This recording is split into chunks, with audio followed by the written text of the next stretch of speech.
for cultivating progress across the South, for working to unconditionally improve the lives of all, and for the bold underwriting of every Gravy podcast, SFA thanks our visionary Louisville, Kentucky friends, Pam and Brooke Smith.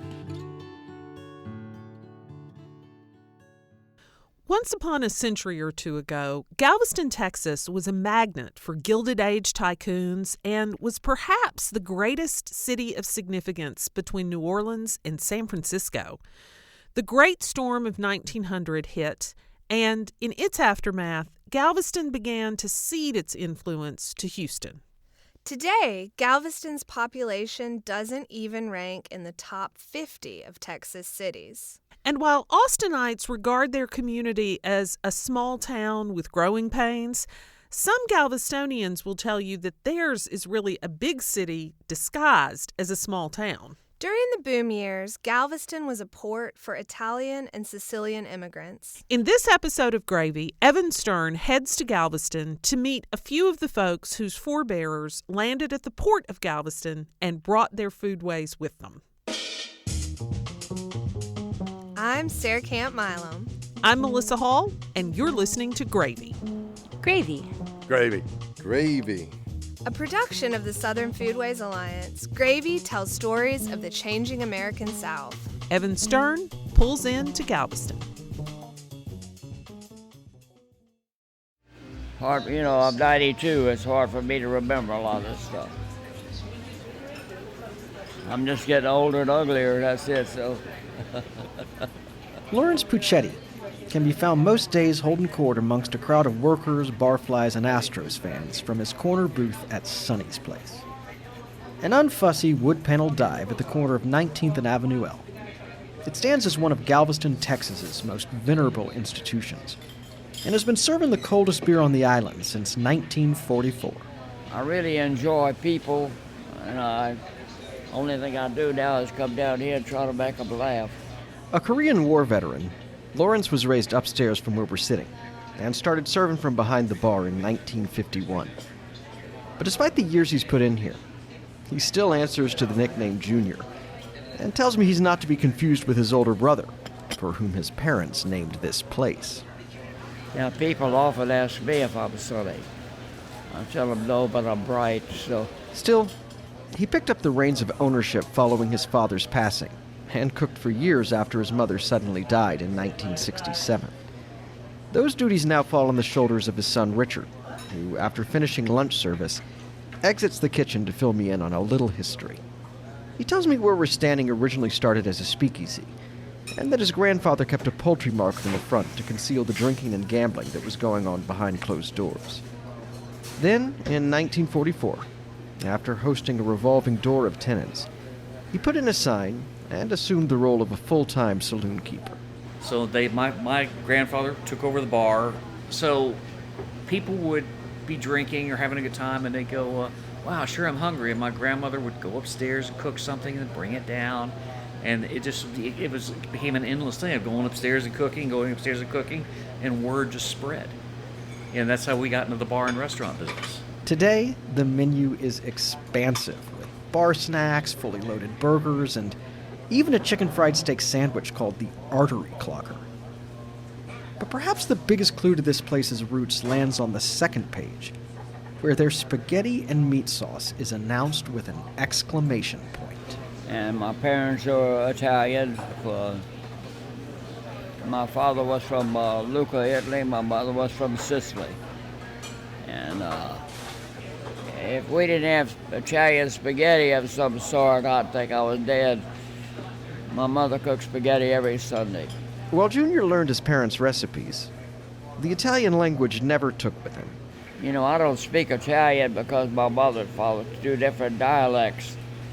They met here in Galveston. Now, I learned to cuss in Italian because that's only time they spoke Italian in this household was when they was cussing. Junior's parents were among more than 4 million who left Italy for the United States between the 1880s and 1920s. And while New Orleans proved second only to Ellis Island as a point of arrival for Sicilians, many Italians looked to Texas to pursue opportunities as well. Some came for labor, like the men who built the Texas-Mexican Railway. Their diet inspired the stretch between Rosenberg and Victoria to be nicknamed the Macaroni Line. Others came to open businesses, like Palermo-born bootmaker Salvatore Lucchesi. His San Antonio shop eventually made his name synonymous with Western wear.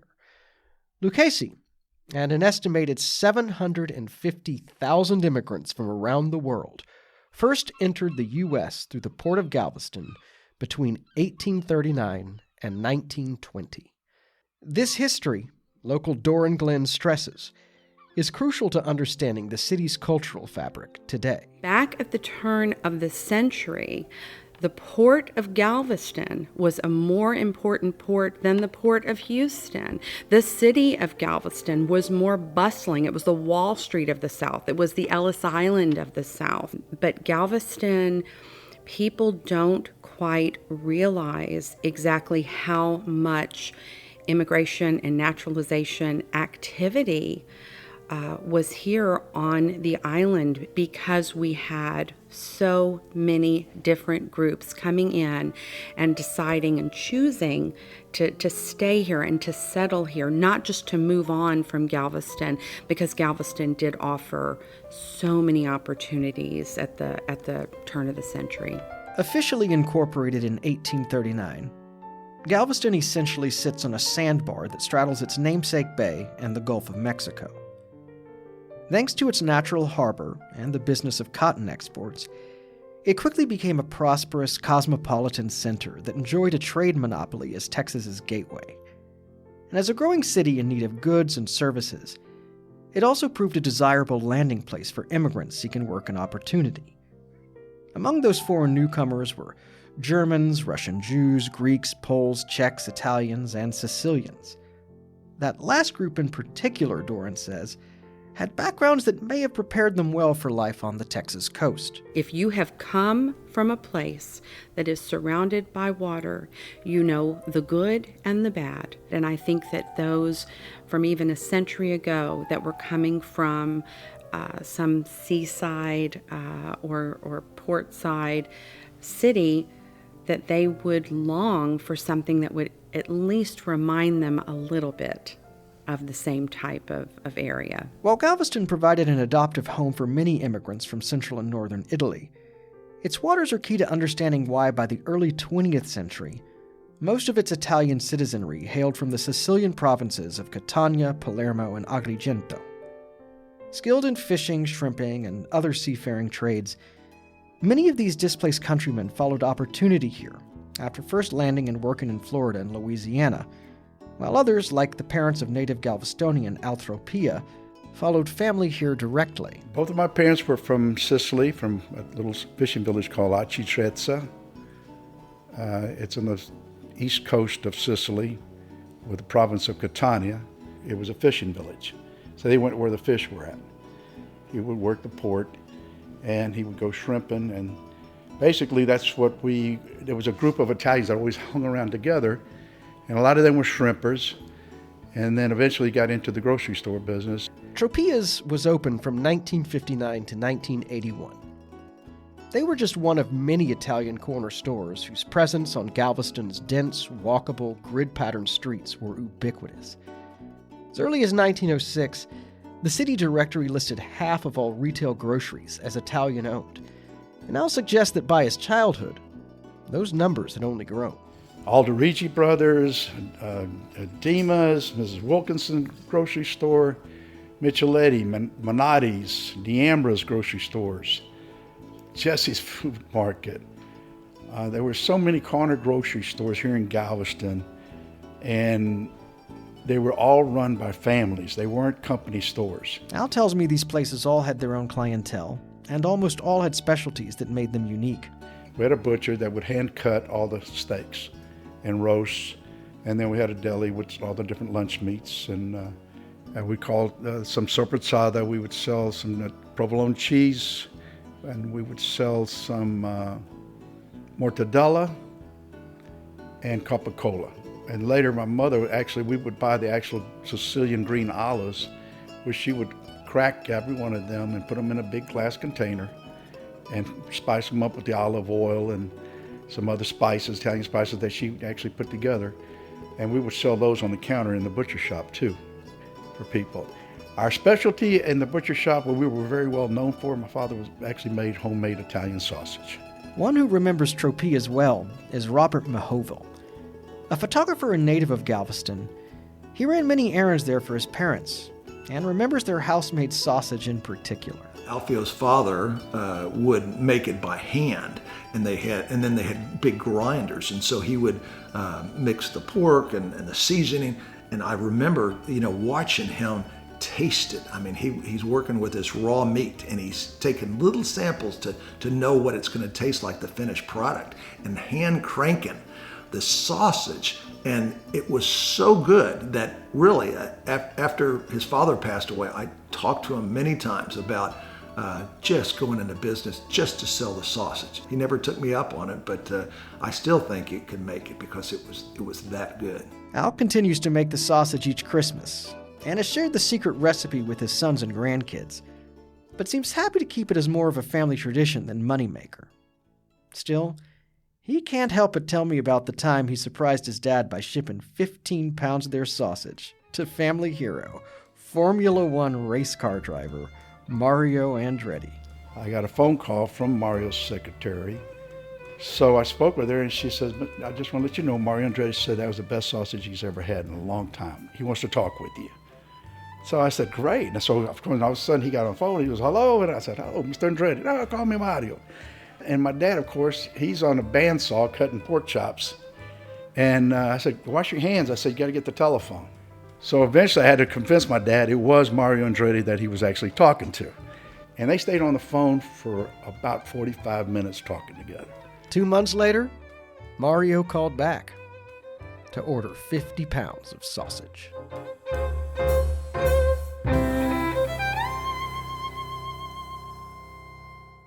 When we come back, we'll learn that immigrant foodways are still shaping the way Galveston eats. But first, Maker's Mark bourbon is aged to taste in Loretto, Kentucky. The Samuels family uses locally grown, soft red winter wheat and sources water from a lake on the distillery's campus. Every Maker's Mark label is printed and die-cut by hand on an antique press, and each bottle is hand-dipped in their signature red wax. All the details matter when distilling quality bourbon. Since Maker's Mark sold its first case of bourbon to the Keeneland Racecourse in Lexington, they have perfected the craft of distilling American whiskey. For their dedication to making great bourbon and for their support of the Southern Foodways Alliance, we thank them. Maker's Mark crafts their bourbon carefully. Please enjoy it that way. Galveston's moment of commercial dominance began to fade in 1914. That was the year President Wilson ceremoniously opened Houston Ship Channel, whose inland location proved safer from natural disasters and more convenient to the state's booming oil fields. Today, you also probably won't hear the Sicilian dialect spoken wandering this city's waterfront. But while Galveston cannot claim a little Italy, ties to the old country persist. Both Al and Robert take communion at historic Sacred Heart Church, where each June descendants dress in red and celebrate the feast of Architrezza's patron saint, San Giovanni. And though Galveston may not boast famed dishes like New Orleans' oysters masca, perhaps the most accessible connection to this town's Italian heritage can be experienced through its restaurants. Guido's has been cooking Parmesan-crusted snappers since 1911, while Mario's is about to enter its 6th decade of serving pastina soup on the seawall. And despite the fact Tropea's is long closed, its memory, and those of other stores, have been memorialized at the Galveston County Historical Museum and in a book by architectural historian Ellen Beasley. She and photographer Betty Titchett had the foresight to document them in the late 70s. I started interviewing and talking to people, and I thought, this was a part of Galveston that's kind of overlooked, because the emphasis at that time, and this is true of all communities in their preservation programs, especially start with the big buildings, the important, quote, important buildings associated with the important people. I felt sorry for the little buildings because I just thought they were so wonderful and they really needed some attention. Ellen argues that corner stores anchored their community's streets, provided social gathering places for neighbors, And that while changing circumstances caused them to close, many of their buildings remain. For instance, while Sonny's incarnation as a poultry market may have been short-lived, its exterior tin awning and upstairs apartment remain as architectural witnesses to its past. But if there's one business on the island that provides a spiritual link to these old stores, it's Maceo Spice, where a couple of summers ago I chatted with second-generation owner Ronnie Maceo. You know, this is probably as close as you're going to get to the old days. You know, my part of the family came here in 1903. We came from Palermo, Sicily to New Orleans. My grandfather got here, I think it was 28 or 29. Ronnie's uncles, Sam and Rose Maceo, famously dominated the island's nightlife well into the 1950s through such hot spots as the Studio Lounge, Turf Athletic Club, and Balinese Room, whose stages hosted performers like Sophie Tucker, Peggy Lee, and Mel Torme. But while the family would eventually enjoy a profitable second act in Vegas, this spice shop is the only business left on the island bearing the Maceo name. Founded by Ronnie's father in 1944, it started as a seafood company that supplied Galveston's restaurants. Yet their spice offerings proved so popular, they ultimately became the business's main focus. The spices was the part of the business that was the best part of the business. So we just ran with it. You know, and now my spices go all over the United States. And we actually got 32 blends that we produce right here on this island. Beyond barbecue rub and crab seasonings, shelves are heavy with jars of red sauces, pastas, oils, and Lavazza coffee. Best of all, back in the 90s, Ronnie added a fully stocked deli counter, where in addition to meat and cheese, he serves muffulettas, a round sandwich smeared with olive spread, garlic, ham, cheese, and salami. He tells me their recipe for this working man's French Quarter staple was brought with him to Galveston through his father. When my dad was born, 1127 Bourbon Street. What he did was everybody had to go find something to do to bring home something to put on the table at night. As my dad says, they used to make them and they would go sell them to the individual little grocery stores. My father contributed the muffaletta to a little beer joint that I won in a Boo-Ray game. And we just started making them. We've been making them ever since. You know. Sonny's Place has also served muffulettas of their own making now for over 30 years. And while old schoolers quibble over whether or not they should be toasted, Richard offers both classic and grilled options, and tells me their house-made olive salad draws on his grandmother's memory. My grandmother used to make olive salad off a tree that was in the backyard. She had her own olive tree. You know, it's you have to appreciate those things and knowing where they came from. And I think that's that's probably the success of this business, is because it's like people walk in here and they look around and then it's like they go, this hasn't changed since the last time I was here, you know, which was 30 years ago, 40 years ago. Though Richard cites nostalgia for much of Sonny's Place's draw, that's something Ellen Beasley cautions against. Her book documents the years of hard work Galveston's Italian-American store owners put into stocking shelves, managing deliveries, and balancing books. Still, places like these provided an important sense of belonging for the people and neighborhoods they served. As an old family-run business, much of that communal spirit can still be found at Sonny's Place. And the past informs most everything here. It's in their spaghetti. It's in Junior's stories. And it's in the hundreds of faded photos covering its walls. One of which is a 1906 family portrait in a hand-carved frame that Richard calls to my attention. The people in that picture, when they had they had their hopes and dreams come to America, to put it in some kind of perspective, that's before the Wright brothers flew and before the Titanic sank. And to make that jump to another country, not knowing what, you hear stories, but you really don't know what it is when you come over here. If you had to pack up and leave right now and your only choice to go was China, you wouldn't be able to read anything. It's like, could you do it? Or it's I don't know if I could. But Galveston is certainly a richer and tastier place, thanks to those who did.